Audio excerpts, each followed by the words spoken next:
All right, man. So first things first, if y'all did not watch the video I made, I was right. Like I literally, like I wish I made that video earlier so it could have hit the algorithm early in the week. If you guys know what I'm talking about, I literally made a video saying that Aljamain Sterling was going to dominate Henry Cejudo, and obviously he won by split decision. But there's not a round. I genuinely cannot see a round that Henry Cejudo like definitively won. Like I think he got outstruck in every single round.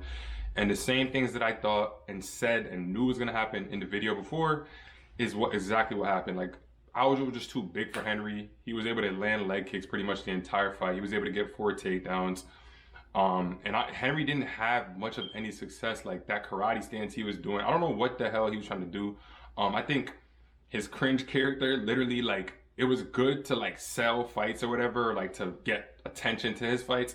But like I said, guys, let's go back really quick. Oh yeah, but basically, I think the cringe just caught up to him. The cringe caught up to him. He was really thought his own shit didn't stink, and it really caught him badly. Like I said this before in the last video I made, guys. Henry Cejudo. Oh shit. Anyways, like I was saying, man, Henry Cejudo, man, he was gonna be too small for Aljo. The reach advantage was gonna be a problem for him, and I didn't see. I thought he clearly lost that fight. I don't know why it was a split decision. But welcome to judging, man. We've seen a lot worse things going on, and yeah, that fight just went exactly how I thought it was gonna go, man. Like, I mean, Henry really didn't have Henry. That's the funny thing about it. Some people have the audacity to really think that Henry won the fight. Henry had no moments in that fight. I think Aljo outstruck him every single round. So what moments did Henry have in the fight to warrant him to win that fight? Like, it doesn't really make any sense to me. What I actually want to do right now is I want to look at the stats. I want to look at the stats and see where did he have any room to win that fight. Total strikes, Aljo outlanded him 186 to 143. Significant strikes, Aljo outlanded him 135 to 99. Head strikes, Aljo outlanded him 51 to 35. Body strikes, Aljo outlanded him 50 to 30. Leg strikes, they were both dead even. And Aljo had more takedowns, and Henry only had like a minute more of control time. So I'm not sure how people can come to in their head that Henry won that fight, but it's actually hilarious.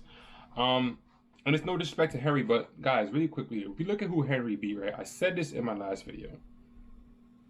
Henry got a split decision win against DJ Demetrius Johnson, and a lot of people thought he lost that fight, right? He really did nothing in that fight. Then he went up and he fought against who did he fight after he fought DJ? Oh yeah, then he fought TJ Dillashaw, right? He fought a drawn out TJ Dillashaw. I showed you guys how he looked in the last video. If you don't know how he looks, go look it up online. TJ Dillashaw was drawn out to his last body weight. Of course, he was bound to get finished. Whether or not he was on EPO, he was going to get finished. Doesn't matter. You drain yourself that much, you're going down. So he was going to get finished. Then you end up fighting a guy in Dominic Cruz. Or before he even fought Dominic Cruz, he fought Marlon Moraes, and I give him credit for the Marlon Moraes win, but we see what Marlon Moraes is. That basically that win did not age well. That win did not age well.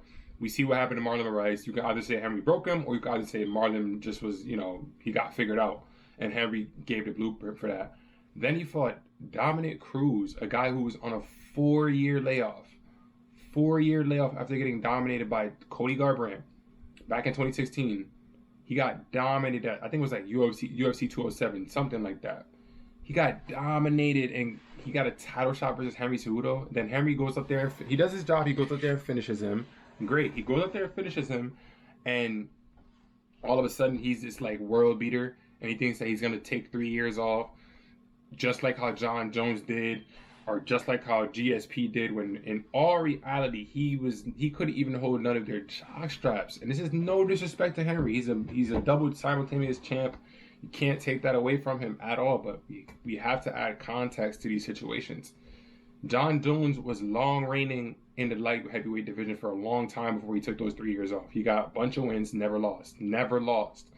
GSP was on a long reign in the welterweight division, took a long time off, then came back and won at middleweight.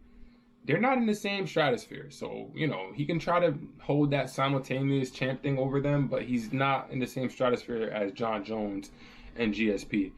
And I mean that with all due respect. You know, he's still one of the best of all time for sure because of his accolades. Can't take that away from him.